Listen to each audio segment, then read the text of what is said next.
Okay, welcome everyone. Thank you for being here for this first little talk that we're doing as part of Find Your Magic. It's yeah, the intention is to keep these talks a regular feature of both Rob and I on different topics of on this journey of finding our magic.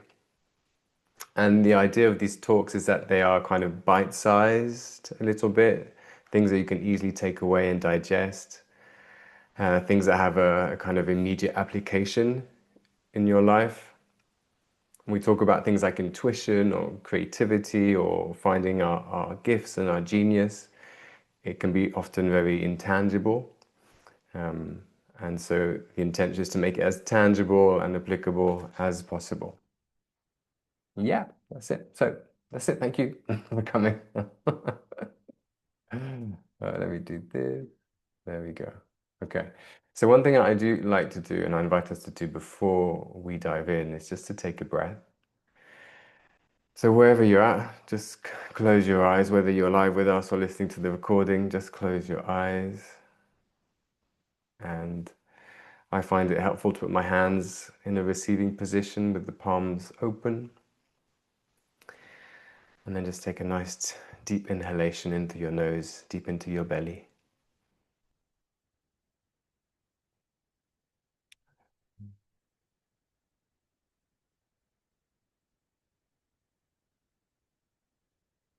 Nice deep inhalation into your belly, exhaling through your mouth. And just allow yourself to relax with the exhale. Wherever your mind has been, if it's running from the day, if it's in what's happening tomorrow, what happened yesterday, whatever your mind is doing or saying, just let it be. And just take a few nice breaths back into your belly.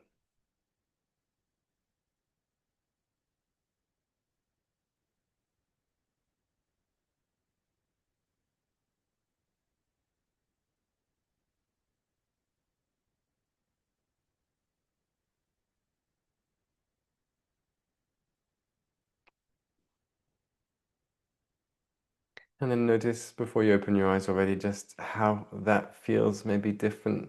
Just taking a moment to arrive, take a bit of space. You can maybe reconnect a little bit.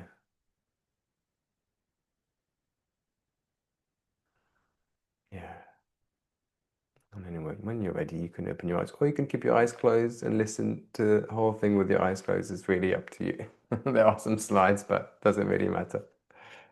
Um, so we're going to keep it very simple today. I'll give you a brief intro, and then we're going to look at the what disconnects us from our intuition and how to find our way back to it, and then a little practice that you can take home. Maybe some action steps as well. And then if there's any questions at the end, we'll have some time for some questions and answers.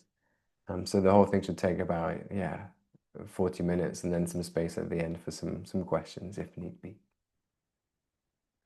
I guess first intro. I mean, you guys know me, but just for anyone who might be listening to this and has no idea of who I am. So I'm Edward Pike. I'm husband and co-founder with Rob Sykes of Find Your Magic. We run retreats in Crete for gay men, but also women in the stage of their life where they're craving some time to reconnect with themselves. And we kind of go through these different chapters in our lives, and there's often big things that happen to us, including midlife, but also illness, loss, divorce, disease, or just a kind of general feeling that something is a bit off.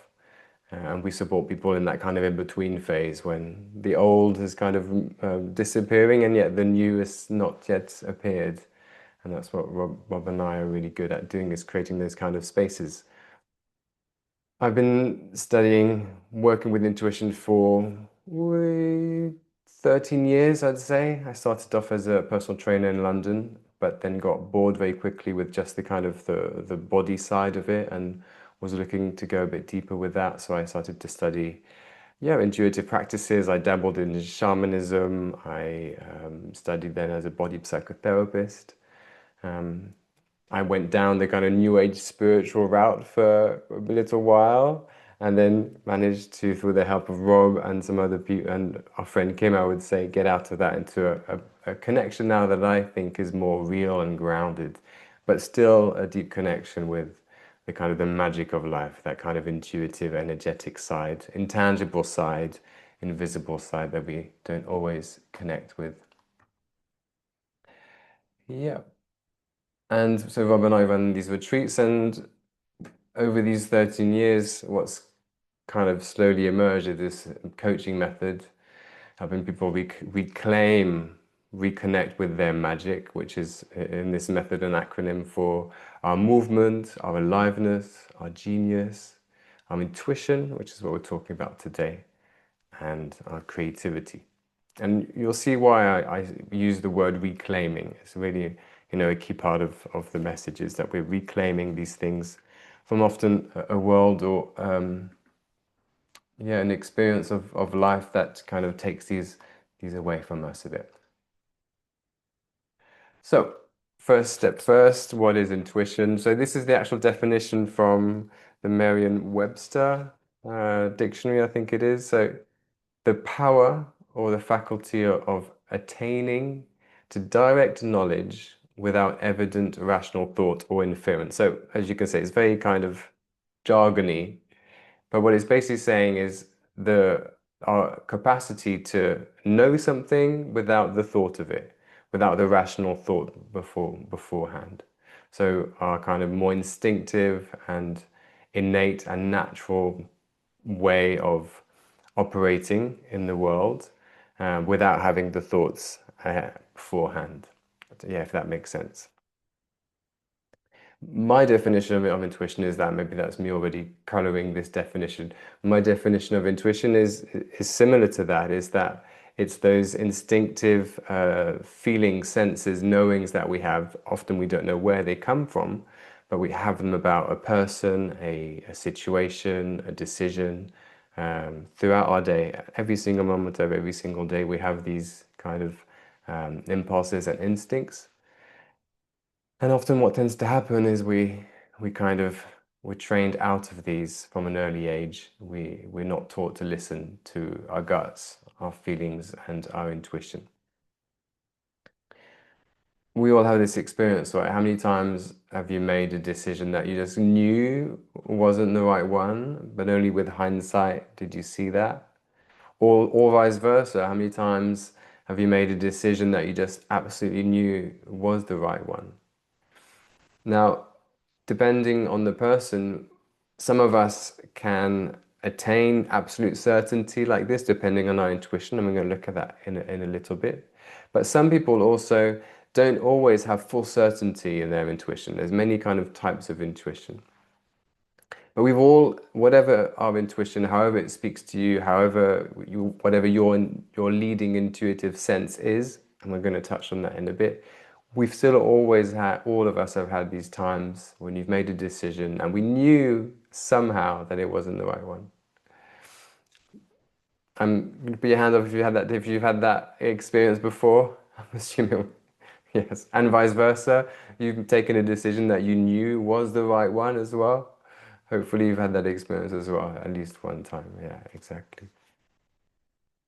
So what does disconnect us from our intuition? Um, we kind of work with four influencers. I always mispronounce this. Influences. It's not influencers.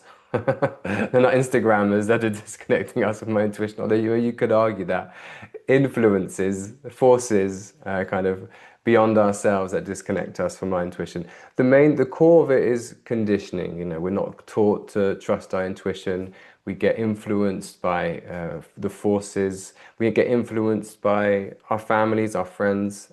From the moment we're born, we're a beautiful open sponge for the world, which is part of, what the human experience is, I believe, for us to be influenced by each other and to kind of dance with each other in this life. the downside to that is that we're not taught within that to recognize who we are. So we get influenced and shifted and changed and conditioned by the outside very, very easily. Again, depending on our unique makeup, it changes how we're influenced and which parts of our life are influenced. But the bottom line is we are conditioned, we're never really taught to trust our intuition. So we go from being maybe more instinctive as a child, more connected to what lights us up, more in tune with following what excites us or what our joy is, and operating beyond the mind, which really only kicks in after the age of kind of 7-ish. Um, and then we kind of, yeah, as you'll see through these four forces, we get, what's the word? These layers, these instinctive layers, these instinctive voices get really covered up by external factors. So a few of you, you've probably seen this before. The first force we work with is the force of culture. So we work with the premise that we're all born into and continue living in a soup of culture, like our own unique recipe of culture. So you have the culture of your family in which you're brought up, the culture of the work, the industry that you're in, the culture of the workplace, the culture of the country you live in, the city you live in, the neighborhood you live in, the kind of podcast you listen to, or the media you consume. All of this, is a beautiful soup recipe of culture that is very unique to each one of us. And this literally is an energetic soup, and it's a very kind of real thing. And yeah, we get very much influenced by this soup, and it's important for us then to hear ourselves, to take time or learn how to create some distance and some space between us and that energetic soup. So what we need to do in order to hear ourselves again is, yeah, create a bit of space. So culture, meaning, is the influence. The solution is to take some space from it. The second force that disconnects us is the kind of the influence of disembodiment. A lot of our Western society is very much geared around, education is all about thinking and memorizing and being in the head and sitting on chairs all day. And we lose over time connection with our bodies. People really then, it's a big struggle for a lot of people to exercise and move. And there's a thing, you've probably heard of this, the sitting syndrome. It's been really kind of coming to light over the previous years, which they say is as bad for you as smoking. So being sat down on a desk 8 hours a day is as bad for you as smoking, because there's no energetic flow in your body, but also, in my understanding, it completely disconnects you from your own intuition and your capacity, yeah, for joy and for life force and for aliveness. And in this kind of paradigm of disembodiment, we believe that this is who we are, right? Our thoughts, our feelings, this is who we are. When in reality, what we actually are is a lot bigger than that. We are far more complex than simply lumps of meat that happen to have, a brain. But this paradigm of materialism is very much the kind of the prevalent paradigm, right? That 99% of the world is ping pong balls of material, and we're all just ping pong balls kind of formed in different shapes. When it's been proven beyond a shadow of a doubt now that that is completely reversed, that 99.999% of the world is information and frequency and vibration, and that matter is very different to what we thought it is. So, what we actually are is far bigger than just the mind and just the brain. So it's very important as part of our journey back to our intuition is to work with our bodies and our energy. The third force of disconnection, conformism. So again, this is part of course, this is part of culture. Um, but depending on our culture, depending on many things, where in the family we're brought up in, and again in the societies, what our sexuality is, our race, our gender, etc. There's a real push towards being a lot of being the same, thinking the same, acting the same, saying the same, not believing something different to the other person. And as a result of that, we can feel like these white dots, a bit lacking, a bit unfulfilled. Um, Even if we're expressing ourselves in one area, in another area of our lives, we might actually be conforming because we don't realize that there is a way that's different.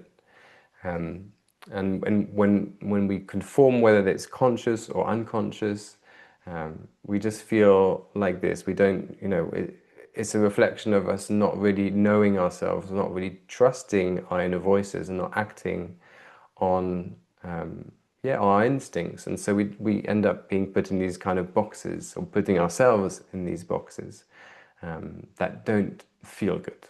And so we feel a bit like this. Whereas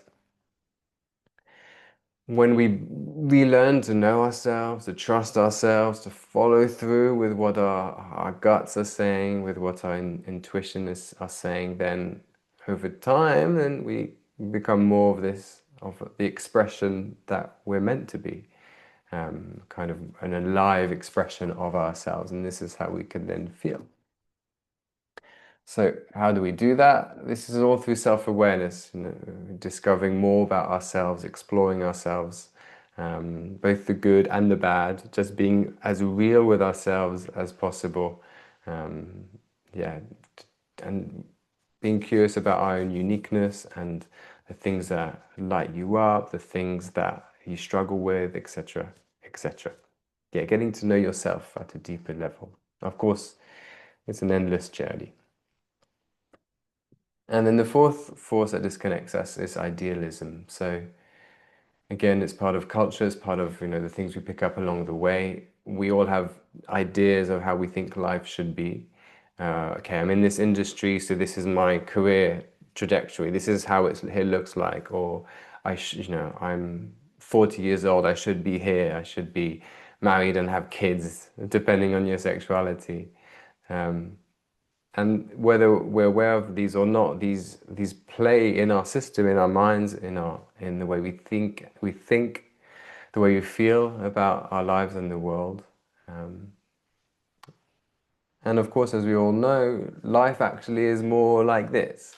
It's not so much a straight line. It's a lot more alive than that. And we can only realize the pattern that emerges often with hindsight, or with a deeper understanding of all the ups and downs of our lives. Um, in core energetics and the body psychotherapy I studied, they used to call these idealized images. So we have an idealized image of how our partner should be, or an idealized image of how I should be as a human being, or how I should be as a spiritual person. That's a good example. I'm a spiritual person, and this very much used to be me. So I'm all love, I'm all peace, nothing touches me. When life actually is a lot more like this, messy, and we can experience all the ups and downs of it, regardless of who we are.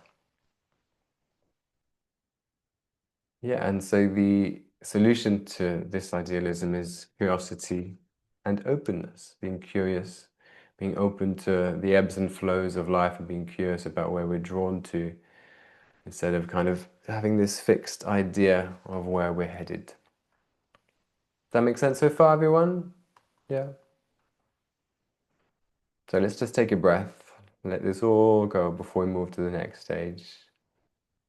A lot of information, there's nothing for you to learn, to remember, just letting it sink in and noticing if there's any thoughts or any things that arise as you do. Just let it be for now. Don't try and remember any of this, is my suggestion. Just let it wash through you. So what happens when we're, mainly driven by these forces is life feels a bit like this, where it feels like we're pushing and striving. And I love this expression. It really feels like we're shoulding all over ourselves. We're putting pressure, even if it's kind of a vague or kind of subtle pressure. There really is that sense of shoulding. I should be here. I should be doing this. I should have been at this stage of my life already. Okay, I shouldn't be doing this, or I shouldn't be, etc. I should be doing more. I should be waking up every day and having this morning practice. I should be X, Y, Z, and it just creates so much pressure and stress and yeah, chaos in our bodies. But it can create, as it says here, we can create, of course, success through this, but in my experience, it never feels internally fulfilling. There's an outward success, but internally it's like, oh, something isn't fully there. And of course, it can build up, as I just said, stress, resentment, and even frustration when we're not doing the things that our inner voices are telling us. When we are in connection with our intuition and our inner voice, that leads to a life of more and more alignment. So life feels a bit easier when we're listening to ourselves. And, a key part is that we're actually following through with what our intuition is telling us. And, it's not a straight line life. There's always going to be ups and downs of life, an ebb and a flow. But when we're listening to ourselves and when we're not resisting ourselves, we can more easily, in my experience, just kind of flow with the ups and downs and let the downs be downs and let the ups be ups. And we move through a lot quicker, in my experience. When we resist things and we kind of hold on to life and we try and push in a certain direction, then life can be a lot more jarring, up and down, and challenging. And when we listen to ourselves, this is when we can really create the health, the relationships, the work, the inner calm, and the clarity that is available to us when we start to take these steps. So how do we do this? We know we're influenced by all these external factors, these internal pushing and pulling of our mind, our bodies, etc. But so how do we find our way back? So I'm just going to give you a very simple framework for this, and then we're going to go into some practical things that you can do. So the simple framework is this: there's three, I want to call them stages of reclaiming your intuition. Awareness, cultivation, and reflection. And they kind of, isn't like any form of self-awareness and self-discovery or personal growth, let's call it. It's, the journey is continuous. You keep uncovering more layers and more clarity about yourself. Yeah, the journey for me, I believe, is endless. So what is awareness? Awareness is we need to understand our conditioning, understand this soup of culture, that these external forces that are driving our lives, whether we're aware of them or not. So becoming more and more aware of the soup of culture, for example, that you're living in, becoming more and more aware of these idealized images that you have about the world or about success or about what it means to be a man, whatever they are for you. That's, a key part is becoming aware of that, but at the same time becoming aware of how your unique intuition speaks to you. So have bringing more and more awareness over time to the difference between your conditioning, your thoughts, your feelings, your reactions, your knee-jerk reactions often, and the difference between how your unique intuition speaks to you. And just to give you a bit of clarity on that, intuition speaks in four kind of main languages, let's call it: seeing, sensing, feeling, and knowing. And we all have one of these senses as more leading than the others. Seeing is someone who I'm very much a visual person, so I get lots of images in my mind's eye when I'm working with someone, connecting with someone. Get lots of dream images and kind of work a lot with that kind of more imaginal realm. Sensing is sensing with our energy, so being able to pick up on energies around us and being able to kind of instinctively sense what's happening in a situation.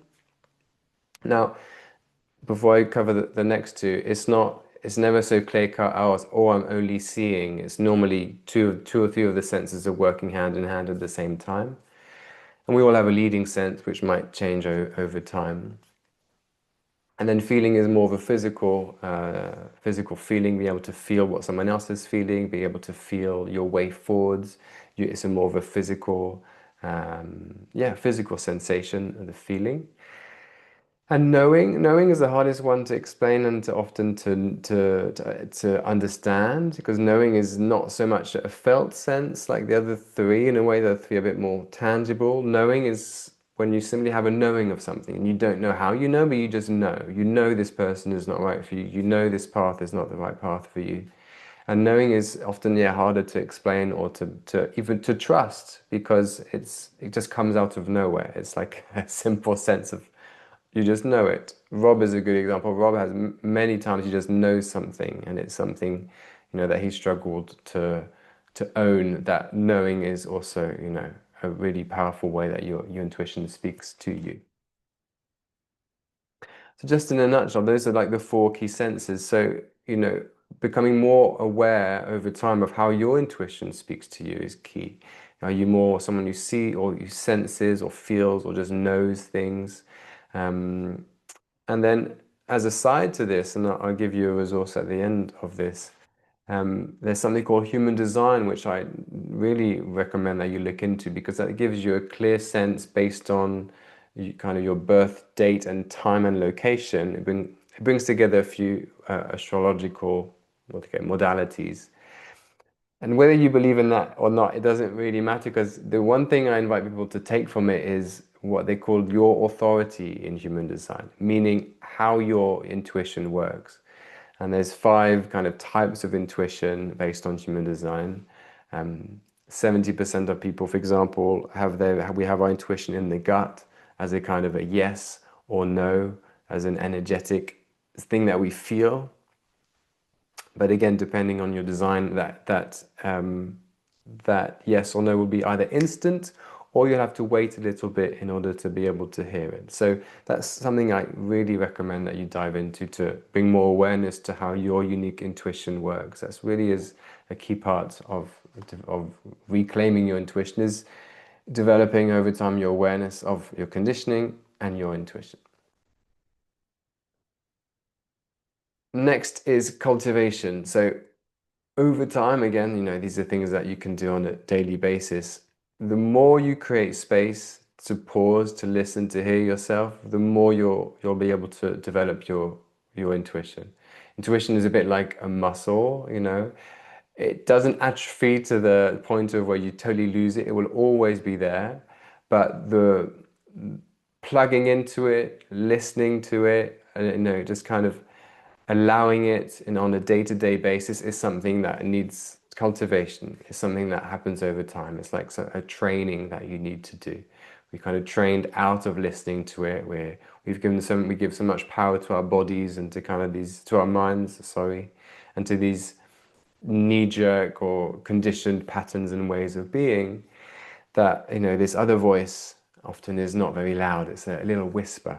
And so the more we create space to pause and to listen, the more we can encourage that voice. And we're going to do a practice in a moment. One of the practices is, for example, tuning in, giving yourself time every day to tune in, to receive, to really kind of, connect with your intuition on a day-to-day basis. And then the third part of the journey back is reflection.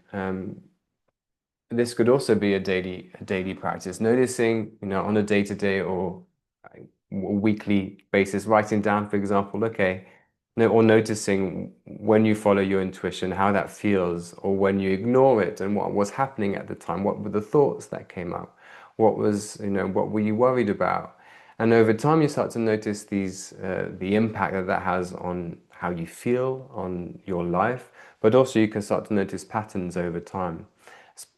One pattern could, for example, be, okay, I've noticed that, when I'm decorating my house, it's easy, my expression is free, I'm intuitive, I'm just kind of going with what's instinctive. But then the minute I step foot into work or the minute I start having a conversation with my partner, all of that disappears and I'm suddenly stuck in my head. Okay, great, then you actually know, okay, I know how to follow my creativity and my instincts, I do it here, but in this area, I'm obviously stuck in something. So then you go back to, Awareness. Okay, let's bring some awareness to this. What are the thoughts? What is the conditioning that I have? What are the beliefs I have around relationships or work or etc. that are causing me to not be able to be in tune with myself? Okay, so really that's why it's kind of an endless cycle because life reflects back to us where we're living in our alignment, where we're not living in alignment. I don't think it's something we can ever get 100% perfect, but over time, we can more and more, yeah, create lives that are full of um, ourselves or from our fullest expression.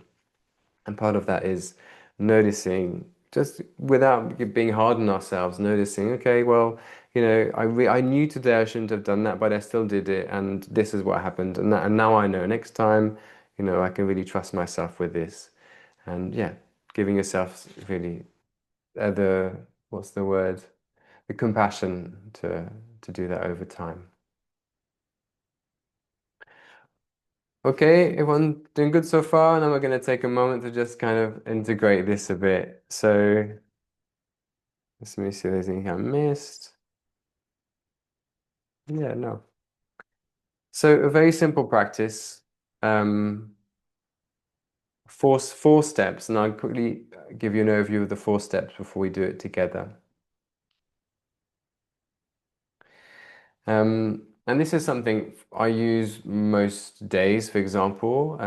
This is part of the cultivating your intuition, and I really invite you to just kind of, find a way to perhaps weave this into your life.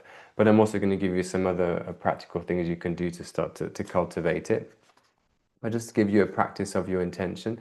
The first thing is always intention, right? Intention allows us is when we just say, okay, stop. I need to pause and listen.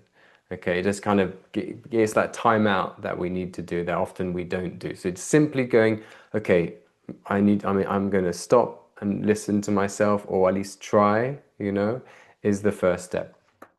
Then we need to get into our bodies, and I'll show you a simple way to do that. We need to get out of our heads as much as we can, and the energy, the movement in our heads, and get back into connection with our bodies, back into connection with our energy, which I'll show you how to do as well. It's very simple when you know how. And then from there, you can start to receive more of your intuition. As we said before, your intuition can speak to you in many different ways. It could, the seeing, sensing, feeling, and knowing are 4 senses.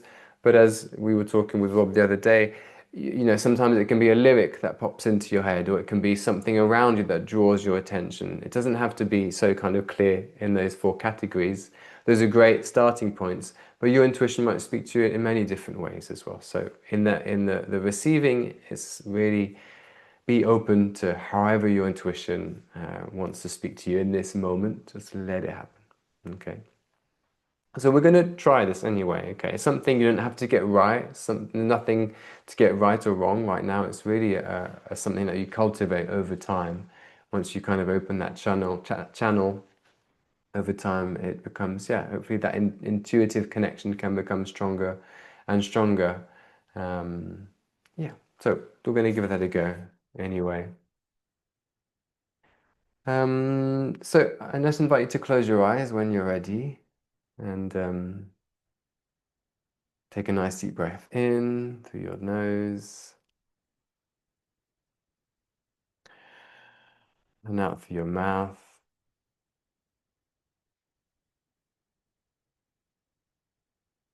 So this first step is simply pausing,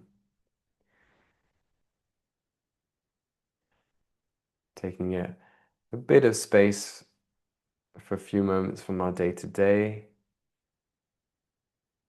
and intending to listen to ourselves, to connect with ourselves again. And if there's even a specific topic or a specific decision or something you need clarity on, this is the moment where you would also identify that and intend to get some clarity on a specific decision. If there's something that comes to mind, please go with that. If there's a specific life area or decision or choice that you have to make, then you can make that your intention for this practice. The key thing is just to breathe and to clarify that intention before you do second step.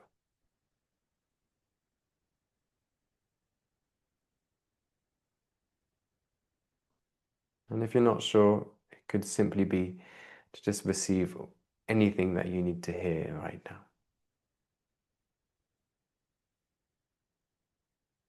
or to cultivate your connection.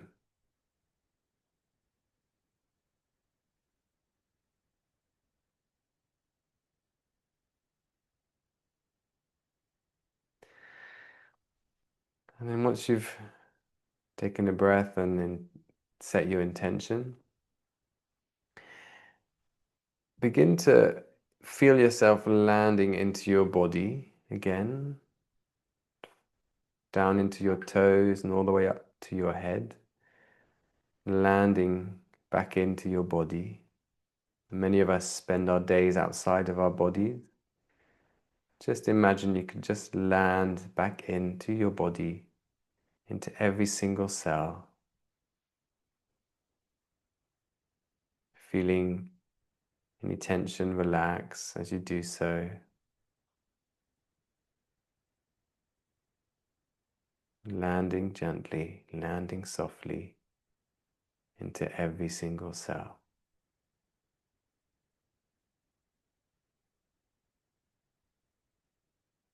And you might be able to feel this happening. You might be able to sense it happening. You might simply imagine it and see it happening.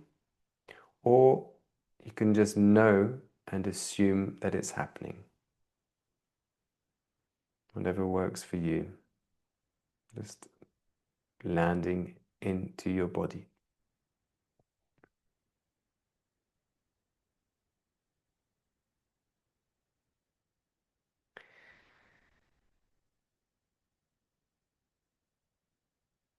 From there, as you keep breathing, you're going to bring your awareness to a point just below your belly button, about 2 centimeters below your belly button. And you're going to, again, see, sense, feel, or know, like a cream champagne ball of color, just sitting there within your body, but below your belly button, your energetic center. And you're going to breathe and imagine or feel this energy expanding beyond that ball and slowly filling every single cell of your body until it permeates every cell of your body and surrounds you.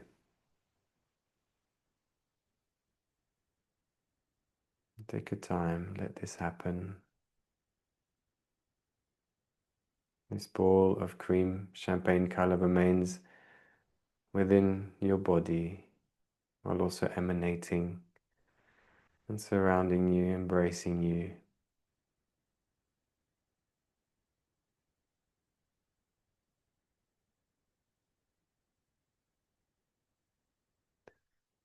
And see if you can imagine that or sense it, or simply know and assume that it's happening and that you're now surrounded by this energy, your energy.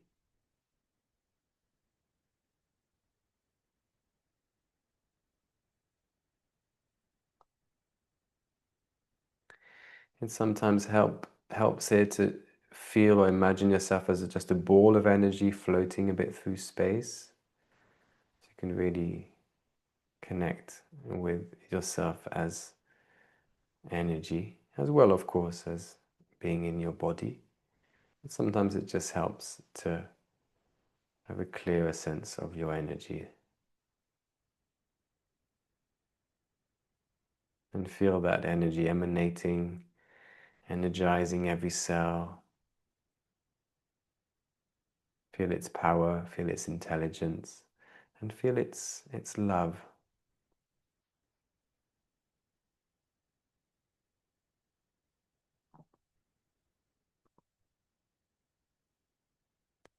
And you're simply going to now receive anything your intuition, your energy has to say. You may have a question, like that was your intention. You might simply just wait and see if anything comes, a glimpse of something. You can also just ask, okay, if you're not sure, is there anything I need to know right now? Just notice if anything comes into your awareness. It could be an image, a sound, a smell, a knowing, a voice. Just take your time.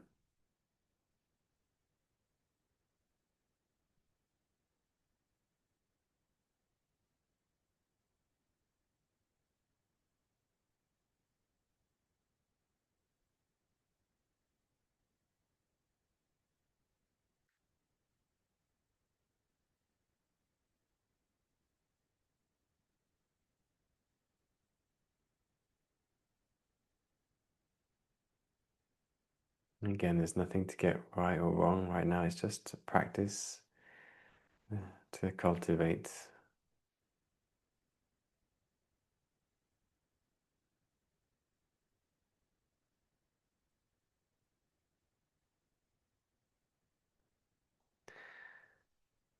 So if you've got something, you can take some notes. If you have a pen and paper, if there's anything that you want to write down, please do.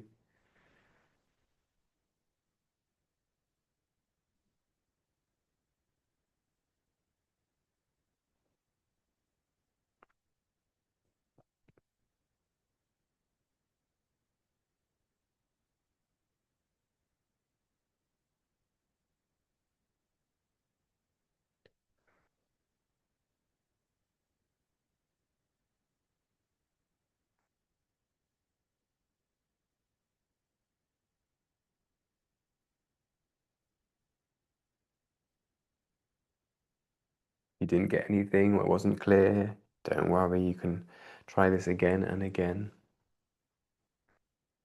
I often find when you're beginning this practice, it helps to explore topics that we're not too attached to the end result. Like if there's a big life question that is very emotional, it can be quite hard for us to get answers at the beginning. So starting off with some very simple things or kind of open questions and receiving whatever comes is a good, better way to start sometimes. And it's the kind of practice where you might get something and take some notes, and then you can always choose to kind of go back to that feeling, that state, and continue the conversation. And the more you develop it, the more it does become a bit of a conversation. But again, that's something that really needs cultivation and practice for it to become as tangible as possible for you. Yeah. Okay.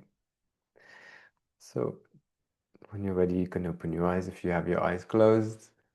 And just to kind of bring this into a very practical step. So I love this quote, magic is a choice and it has to be created by RuPaul. Um, I love this quote for many reasons.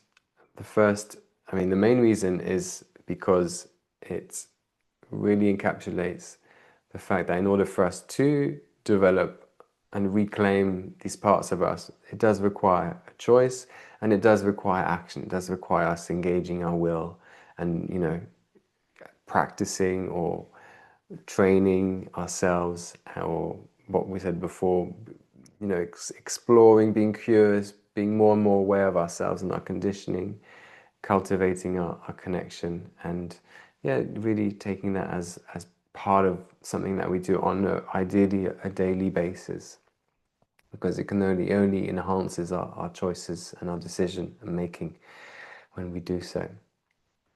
So there's a few ideas here for action steps. I invite you to choose maybe one of these or something else that came out from the session.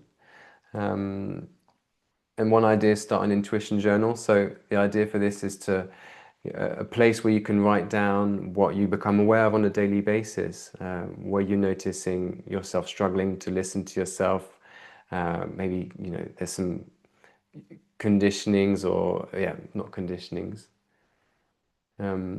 Yeah, noticing where you're struggling with your intuition, noticing also the positives of it when you are listening to yourself, how it feels, what the impact of it was. Yeah, you can also, this is also a place to explore your conditioning. So you're kind of having a journal where you can dive into this journey writing down your experiences.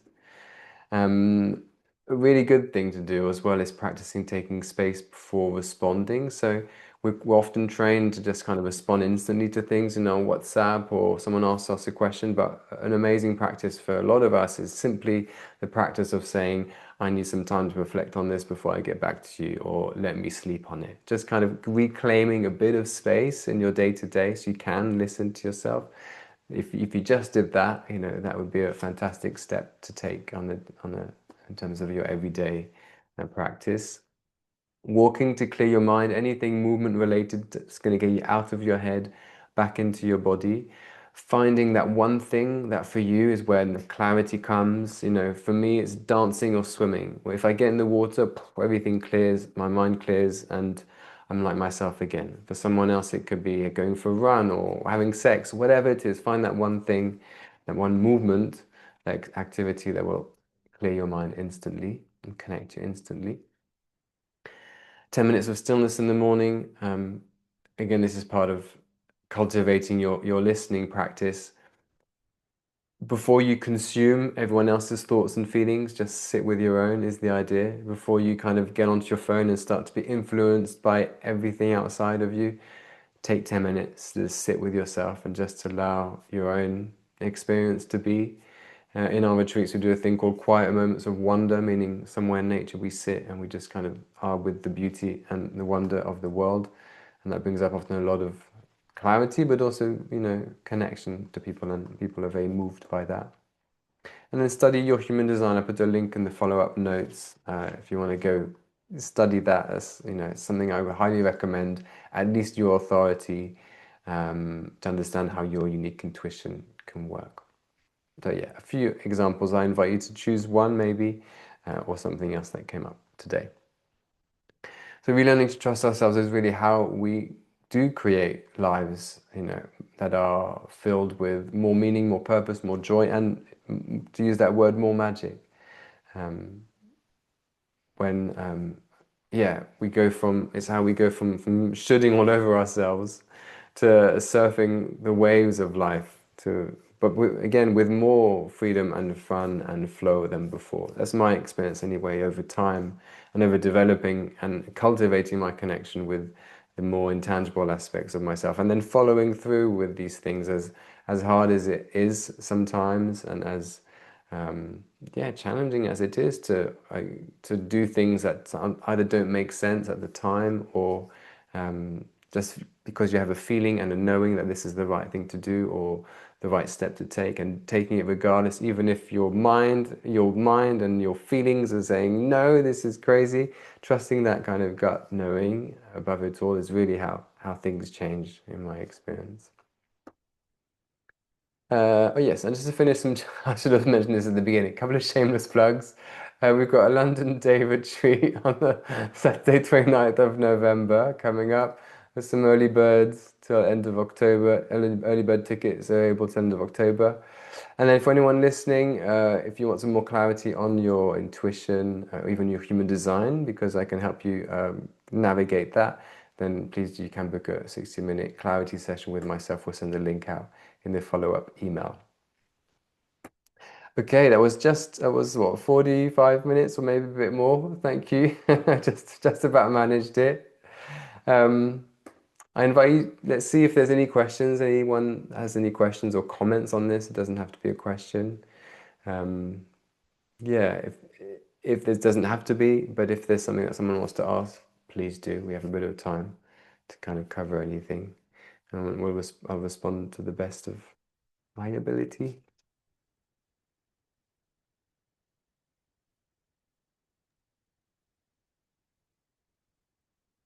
Let me close this and come back to Zoom. There we go. I'm going to stop the recording. There you go. Does anyone have anything they want to say or ask? Where's the event in November, Ed? Oh, so it's a day retreat. It's happening just outside of London. It's about what, half an hour from Liverpool Street, Rob? It's in Cheshunt. Oh, Yeah, it's in the Lee Valley. So we booked a beautiful room there's a youth hostel there, which has these kind of rooms Beautiful mezzanine room, all wood, like a kind of a bit of a teepee, and it looks out onto nature. And it literally, you walk out and you're in the Lee Valley Reserve. Yeah. So I'll send the link out in the follow-up email as well. Everyone who's signed up will get the email. Yeah, and the recording. Um, Yeah, Johnny. Nice. Thank you for that. I had well, yeah, a few questions, but the most sort of pressing one was, you said about 10 minutes in the morning. Yeah. Um, is that like just a complete kind of stillness as best as you can, or is that like, does that, because I usually do like try and do mindfulness, like a Mm. mindfulness exercise. Are you just saying like 10 minutes in the morning, just as soon as you wake up, just Mm. I think that's like up to you to figure that out, what works for you. use it intuitively? Um, my preference right now, because it changes as well, my right now my preference is I grab a cup of coffee and I try and just sit for 10 minutes without doing anything. Sometimes at that point, I can't start getting a bit of clarity, so I might take some Mm. notes, but that's all I'll allow myself to do. Um, I used to do a 60-minute. I mean, I did this kind of, for a short period of time, a 60-minute practice for, I think it lasted maybe a couple of weeks. And that was also really amazing because always took like 10, 15 minutes for the thoughts and the crazy to just kind of subside. And then I'd be like in the moment, for the last bit, and then lot of clarity would come again. So stillness, I found it really, for me, stillness really works as a way to start the day. But again, everyone's different. Someone else might need to get up and move, to feel themselves. So it really is something to explore and to try. Um, but yeah, the main point of that is to just kind of claw a bit of space before we switch the phone on, or the emails on, or the news on, or whatever it is, to just have a bit of space where it's just you before we get, bombarded by everything else. And that's not always possible for people, but, it's something to try. Does that Thank you. help? Makes sense. Yeah, thank you. Yeah. Yeah. Have a go. Try something and see how it feels. Yeah.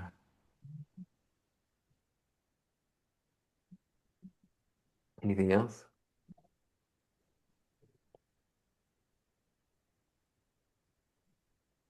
And if not, thank you very much, everyone.